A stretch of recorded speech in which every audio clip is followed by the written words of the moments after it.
So I guess I'll speak to how I taught the piece first. We went through it and we learned the general rhythm and flow. So we went over the translation. So we'd speak each specific word, somos, just have them practice that, vowel, and just continue, and then try and get it to an entire line of how it would be in the song. So, somos los dueños, and try and get into natural Spanish flow, and then incorporating it into the rhythms that Judd wrote for those words. So we and then we started learning it rhythmically and just speaking the words in the right rhythm, and making sure that pronunciation was correct there, especially trying to get those ending S's not to carry into those rests. We try to be attentive to that.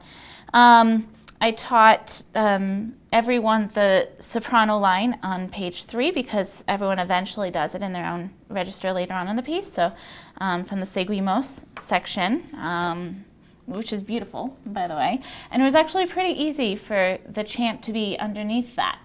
Students were able to stay on there because it's only a couple words.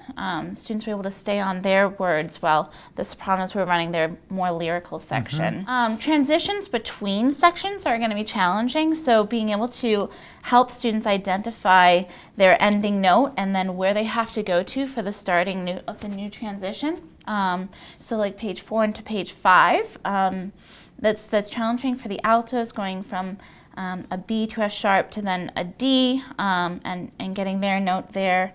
And then there's some crunchy notes, as we've talked about. So being able to hold notes for middle school that doesn't sound like a perfect triad. So I just trying to create the strongest sounding tone, and then seeing if people can identify relative to that strongest tone what their note is. Having those, was it perfect fourths or perfect fifths at one point? That's hard tone to tune. Yeah. Yes. Yeah. Yeah. This page 9 was really hard for the students. It's hard for the students visually. So they didn't know how long to hold the S before moving to the L for Celestino. So just really trying to clap it out and just being like, just go to the cell. We just sell the L, on that downbeat. You just have to make it sell at that point until then you're holding it. So I think they got it, and then having them wait, no, on the next one. So we used little mnemonics like that to help them remember it. I think that the range is kind of high for sopranos, and so I appreciate that you said it's optional 8BA on page 14.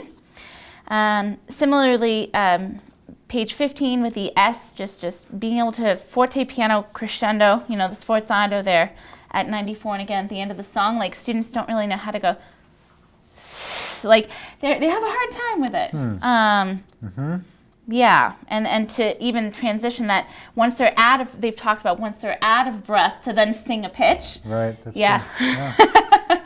But they had fun with it. I would recommend this for singers with choirs of at least like 40.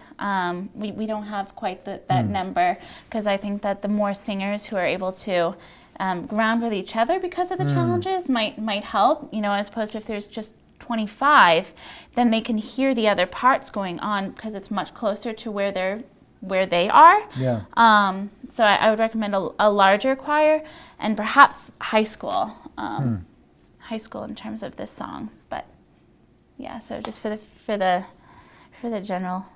But I think it's a wonderful song, and I love the vibe, and I love how it plays on tonality, and it's like it's not just the major scale, which we talked about. Yeah, and how cool that is. Yeah. So. Thanks.